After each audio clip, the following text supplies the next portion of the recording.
Damn, All right, that man. Well, is good. cool. Thanks, man. I appreciate it. Yeah. I'm getting a bird's eye view of all my videos from here. It's kind of fun. All those people, all those thoughts, right? Crazy. So Have what's you been going on? doing this a long time? 3 months. 3 months. Okay. Quarantine activities. Exactly. July 1st was my first upload. So what about, yeah, see, I started doing thumbnails and then I was like, fuck it. There's no way I can do thumbnails for everyone. It's a lot of effort. It's a Yeah. lot of effort. It actually takes like 15, like 10 minutes per thumbnail. Like, I don't have that time. Yeesh. Yeah, I used to make some for my own channel, and they were all just like super corny, like a face in the middle of the screen with like some big, like bright graphic blowout behind it. Dude, that's cool though. I'm gonna have to check some of these out. That's sick. Thanks, dude. Yeah, I've got what is the thing I'm most proud of is like I have people from 31 countries, and 34 different states. So, Wow. yeah. Yeah, you learn a lot. Like I think one of my favorite things was early on this guy named Muhammad, this black guy from Sweden. And I was asking him about like the cop situation there, are you scared of cops? And he was like, I've never ever thought about like cops, being aggressive towards me ever, ever. Yeah. I think it's a United States anger issue thing. Well, yeah, I think it police are trained completely differently in the United States. In other countries, like you have to go through a lot more. Not to say the police academy isn't a lot because this shit is grueling, but I mean, most cops don't have college education. But my older brother is actually a cop, which puts me in this weird situation because I'm more liberal than conservative, and my whole family is conservative. So it's always like been this divide in my family. Um, but it's so weird because I'll go and because it's my brother and I love him, so like I'll go have a beer with him, but we have completely different opinions on how policing should be done. How do you think you guys got to be that way? Like you being more liberal and him being, not, more conservative. I'm guessing. Like, Yeah, how did that happen?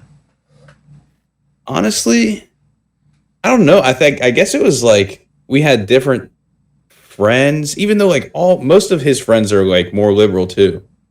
Um, what was it though? I think you become more liberal when you start meeting a lot more people, like from different areas. And when I was younger, he wouldn't let me play with him and his friends. So like I had to pretty much make my own friends, and I ended up doing that by like going on Xbox and like meeting people from like everywhere. Um, and so I think that kind of expanded my Your bubble, I guess, right? just experience as far as different. Yeah, exactly that. And we both grew up in Prince George's County in Maryland, which is the wealthiest black county in the country. So Really? like, Wow. yeah, um, and like in our county, white people are the minority, which isn't to say that like white privilege still doesn't exist in our county because it does, but there's less white people here. So like that's it's a completely different perspective. Well, dude, so like yeah, I want to ask you two different questions. Like you like in being from like a more conservative family, like what kind of advice would you have on like being able to have good conversations like across the aisle kind of thing? Like what's some good advice there? And also like I did when you went to like school, like were there a lot more black people there in that school and what was that experience like if that was your experience? I wouldn't say that there were more black people. But like I would say that I gravitated towards black people because I just grew up and was always more comfortable around black people. Like I'm honestly uncomfortable in a room that's like 100% white people. Like I've been to like family weddings and stuff where it's just like all white people, and I'm just like this just feels weird to me. So like my roommates were black, and uh, I mean, I wouldn't say that like added like makes me a good person or anything by anything like No, that. no, But it was just like the people and the culture that I naturally gravitated to. absolutely. Yeah. And what about your family? What about that whole thing? It's just difficult, honestly. Like my dad, um, my dad has like a crazy life story, and he what he did with his childhood and like growing up because he was like homeless when he was 16, and then he's been working at like different car recycling yards growing up, so he's like a car guy. And in his head, it's like he was homeless, worked his ass off, and then got to put two of his kids through college, lives in a decent house, and just bought a lake house. So he's like, Wow, he is yeah, rags to riches. exactly. That's amazing. And to him, like in his head, he thinks that if he was a black guy, he could do the same thing. But I don't think that that's true. I think that him being white helped him out a lot, especially growing up in like the 70s. Um, but it's like a really difficult, like me and my dad, he's a great dad. He was like the coach of my baseball and basketball team, all that type of stuff. But as far as like political standpoints, we could not be further. So it's a lot easier sometimes to just avoid the conversation. Like I've tried to talk to him before, and he's been like he has verbatim said, even if you presented me with factual evidence about this, I wouldn't change my opinion. Which is like so hard to conversate with that It's kind of so that's thing. so hard to hear, right? Because that's like Hmm.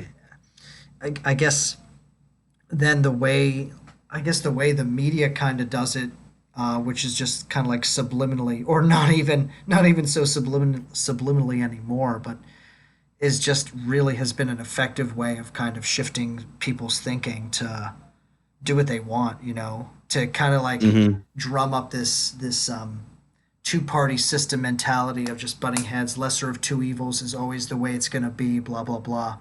That's not the truth. Yeah. It doesn't have to be that way. But people feel so hopeless and tired. That it's just easier to submit to it. Yeah. 100%. I mean, uh, the helplessness or the hopelessness is just like so tough to get over. Like once you realize like how small you are in comparison to the rest of the world, it's like how do you change something that's so big? And then some people do it. But like where do you start? I'm just fascinated. I am just so fascinated with Bernie Sanders' story. Like he was this guy. He actually didn't do anything. He like couch surfed till he was like 31. Like Yeah, I mean, there's no evidence of anything he did in his 20s except for like write some weird articles in like very liberal newspapers and like couch surfed at his friend's house till he was then he ran for a mayor and he became mayor and then it took him like 40 years to, like I guess that's what it dude, takes. I think when I saw a picture of him getting arrested at a civil rights movement in like the 60s, and I was like, okay, this guy's legit. Yeah, Like, right. Yeah. this guy hasn't changed. This guy's consistent. Because you know, all these, you hear all the politicians, oh, Hillary Clinton did this in 1978 and said this or that. And it's like Bernie Sanders never changed. He was like on that shit from the start.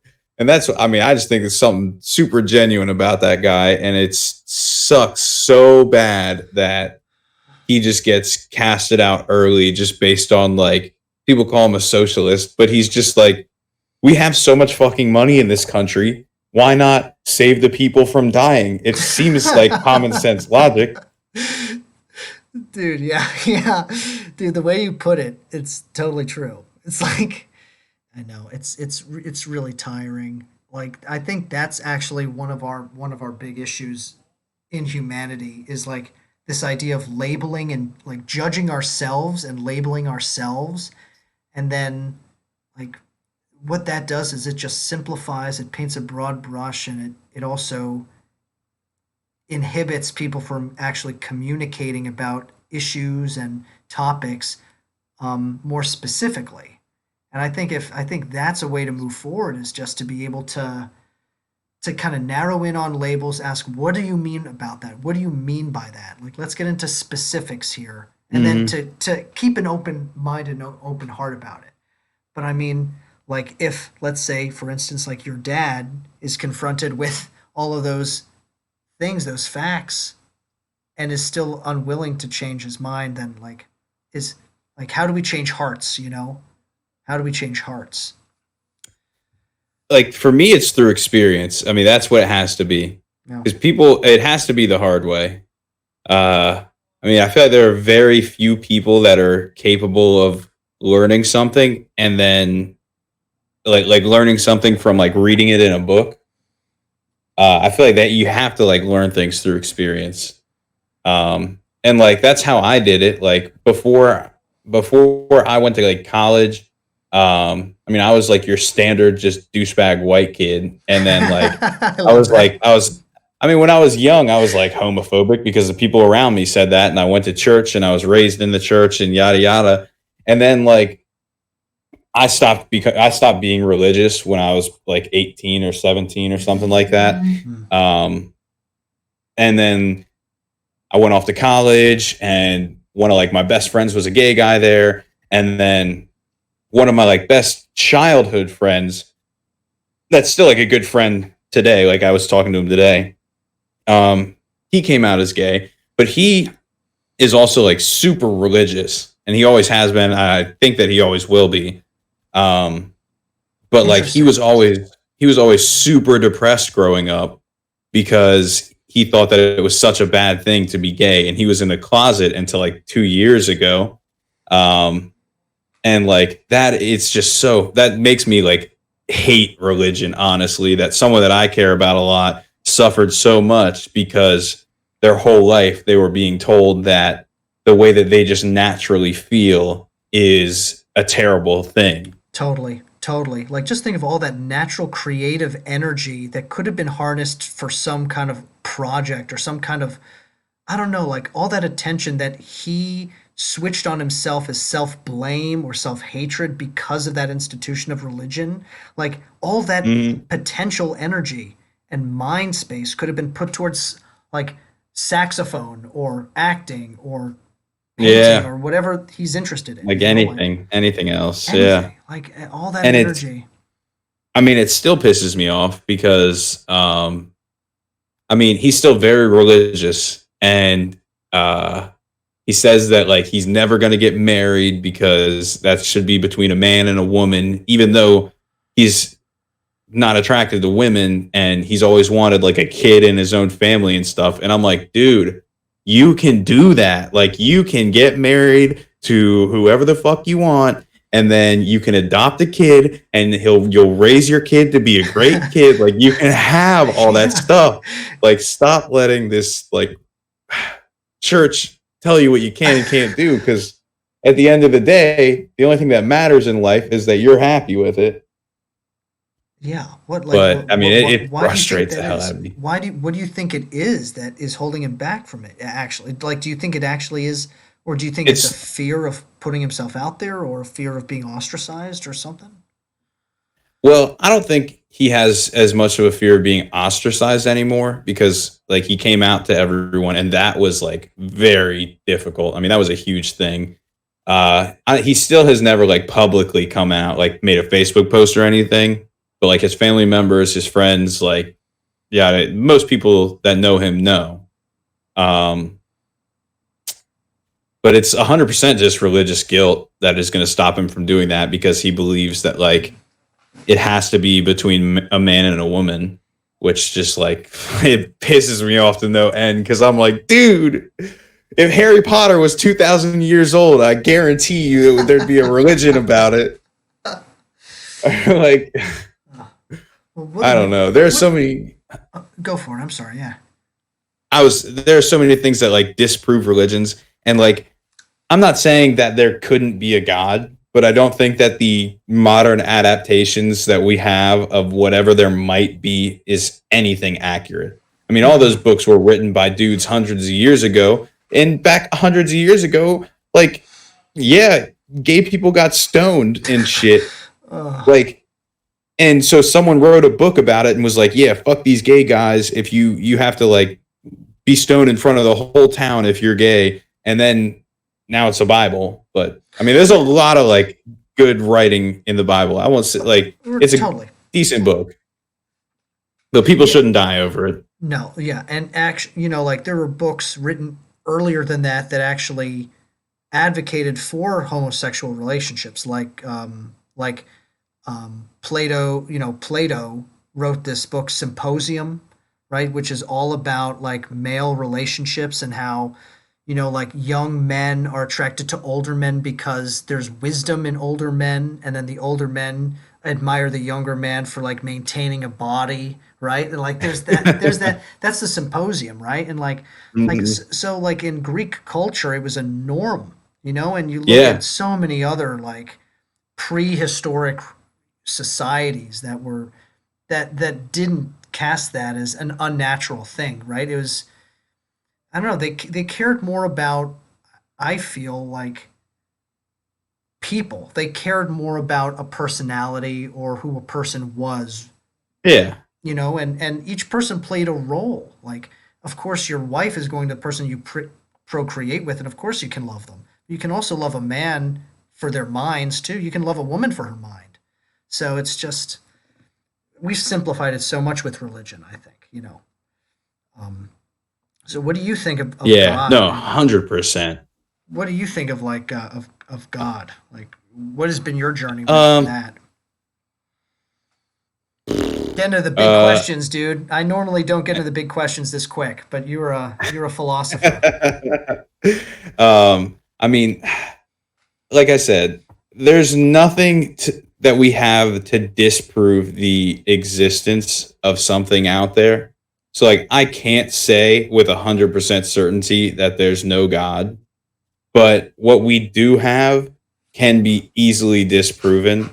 So, in my mind, I would prefer to not bet on there being some kind of heavenly afterlife and just like live. I kind of like base my moral compass off of it, or like just like how I feel. I feel like people deserve to live selfish lives as long as they're not harming others on the way. So like you should do what makes you happy because in the grand scheme of things, we're here for like a blink Yeah, exactly. and like you just got to do what you want to do while you got the time to do it because afterwards there's no guarantee Yeah. even though people are going door to door telling you there's a guarantee, literally going door to door knocking on your door telling you there's a guaranteed afterlife and you're gonna love it. It's great. You'll have a six-pack, you can fly. Like it's like Yeah, dude. Yeah, sign me up.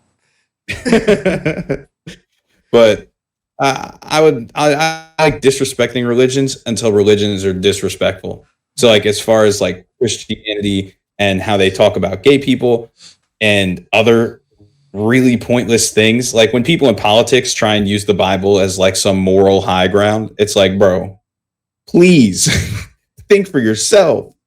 But like I think religious texts also have a lot of like good things in them too. Like most religious texts have passages in them that are just like beautiful pieces of literature, but that's all they are is just literature in my humble opinion. Mhm. um but I don't think that you should go out and tell people how to live their lives based on those books. Do you ever consider yourself spiritual? uh I don't think so. Like I've never like felt anything like that. um I mean, I don't know if I should get into that as far as the Go for it, psychedelic man. Dude, world. dude, Um, totally. Actually, yeah, talk about it, please. If you feel um, comfortable. If you feel comfortable. yeah. So like in college, I dabbled in psychedelics, and like that's the only time that I've ever felt like it's more of like a hippie kind of, we are like all connected together, which I mean we are. Like every like genetic strand in the world is like very very very similar, and like at a base point we are all the same shit. Like if you want to get Neil deGrasse Tyson, Oh I mean we're yeah. all stardust out here. Like we are all made out of the same stuff, man. Dude, And like you're cool, man. You are cool, dude. You are. thank you.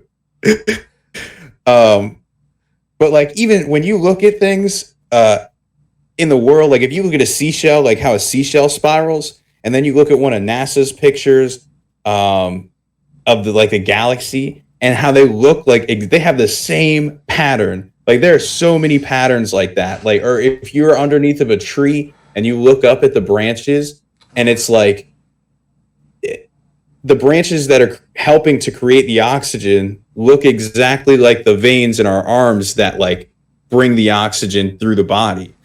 It's like crazy how everything's connected. So as far as spirituality, that would be like my thing, is that like we're all connected. I don't know if there's an afterlife, but I do know that like everyone at some level is like one. I have nothing to say. I have nothing to say. I have nothing to say. I'm, because, yeah, I'm just typing in. This is the church I belong to. It's a non-Christian church that its main tenet. I've got their tenets here. It's like one of them is the interconnected beingness of all things in the universe, and how each thing is sacred. And that, I don't know, like religion to me, like when people say like I feel more spiritual than religious, to me I always say I'm a religious person, because for me I do away with the idea of doctrine, of course, like you know like you know um, like condoms shouldn't be used, or like I'm like, oh, like you have to be pro-life, or you have to, like gays can't Hmm. marry the people they love, like that should be thrown away. But what I focus on with religion is the idea of the sacred, the space that's provided for a community to come to be able to think about and talk about and praise the things that we believe to be most holy in the world, you know? And Hmm.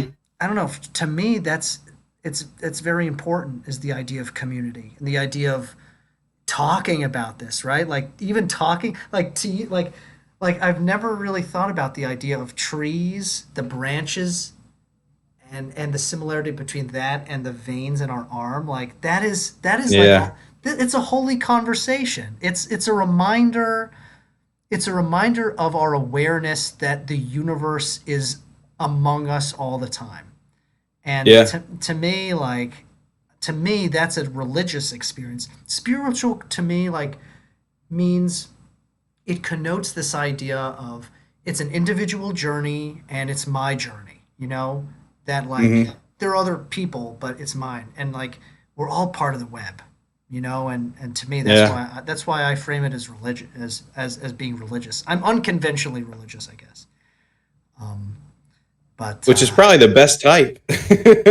maybe, who knows? We all have different parts of our journey, um, which is something that I'm coming to terms with on just getting older now. Like I'm about to turn 30, and like I don't know, just how different everyone is, but how that diversity is so important, but how hard it is to accept accept people.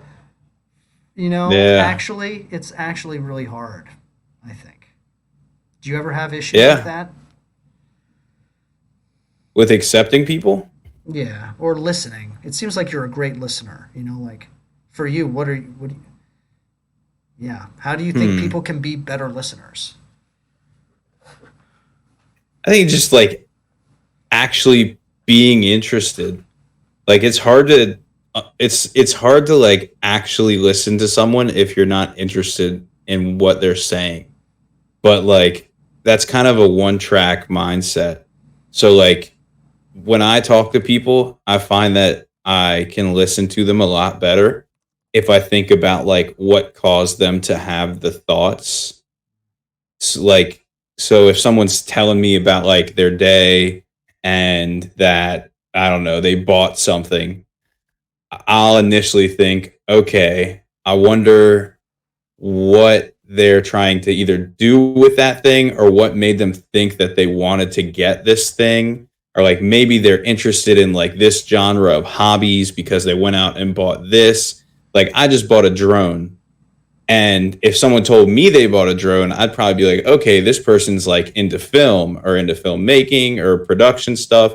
And then I would probably start talking about production stuff, or at least like find a common ground. And that would just make things more interesting and easier to listen to. That is, dude, you gotta write a book, man. So what do you, where are you in life like right now? Like, where are you on your journey now? What do you said uh, that you like bring people together and do webinars or something? yeah, I mean, that's what I do for work. I host like virtual conferences and stuff. So, So you literally um, bring people together though. Like that's a part of who yeah, you are. yeah. That's pretty cool. Um, Yeah. it would be cool. Like sometimes I love my work. Like so, this conference that I've been running this week is on health equity among like different races and how like we can all work together to like make things better. And it's like something that I wish that I could be like a part of like the organization of, but I'm really just the production tech. So it's like I'm on to like do their audio levels and stuff. Um, but like I love that kind of stuff, and I'll let the client know because they can tell that I'm doing my absolute best. And I'll be like, I'm happy to help. Your guys' message is great, but then other times I'm just hosting like a webinar on big pharma new medicines and stuff, and that's just kind of like bland work, just Wow. whatever. Yeah. But as far as where I am in my life, I'm 25. I still live with my parents, and I'm just saving up because I don't want to pay rent anywhere. I want to own a house, but I'm very indecisive, so I don't know where I'm going to end up living. But I work remotely 100%, so I could go anywhere. But I don't think I'd move far because I need my friends and family. Yeah. Yeah. The people in your life are really important. Yeah. That's something, right out of college, my all my friends kind of like went different places um and now at this point, I talk to my friends from college, at least two of them, um every other day, and I'm just like dying to live in a city with them. And I guess I'm saying that because I feel like I took that for granted. It sounds like you're not, which is pretty cool. Like, sounds like you've kept your priorities in clear sight. Yeah, I mean, everybody warns you that as you get older, everybody moves away and apart. Um, which I mean, in a sense, is what's going on. Like I have well, my friend group, like my closest group of friends, I've known since I was like some of them 5 years old, some of them 10 years old. Like we've known each other forever. And like my two best friends that I've known for the longest time, they're like both in long-term committed relationships, and like one of them is like living with his girlfriend and the other one has plans to move out with his girlfriend soon, and I see them already a lot less. Mm, um mm. and I end up just like working a lot because I mean, I just don't have as much to do anymore, especially with the whole quarantine thing. Like it kind of sucks because the only time that we had together was like us going out to like grab drinks on the weekends, and now all that's kind of shut down. Nobody wants to do that. Mm. So I get to see him like here and there every like month or so, which is kind of a bummer, but I'm just glad that I can hit him up and be like, hey man, I'm having a rough day, do you want to like come by and drink a beer or something? And most of the time, yeah, I will, or they will. That's great. That's awesome. Mm.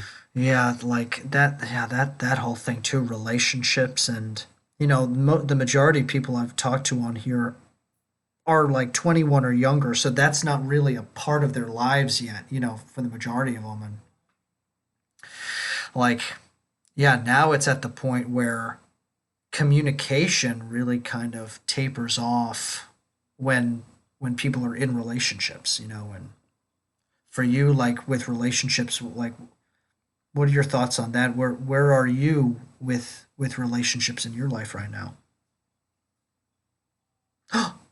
Oh no! Oh my god. That was my Wi-Fi, man. Oh no. Dude, I didn't even get your name, dude. Oh. Oh my god. Oh no. Oh, please God, dude. Email me, man. You are one of the coolest human beings I've talked to. Yeah, email me at Building Bridges. I'm going to upload this video and let's get together on a Zoom one day and talk more because you were freaking awesome. And I didn't even get to my pre written questions yet, man. Like, yeah, we could easily spend 2 hours talking, easily. Yeah, very smooth. Okay, anyway, see you guys later. Thanks for sticking with us here. My good old Wi Fi. One day it will improve. I swear to you all. I swear to myself, I'll get better Wi Fi.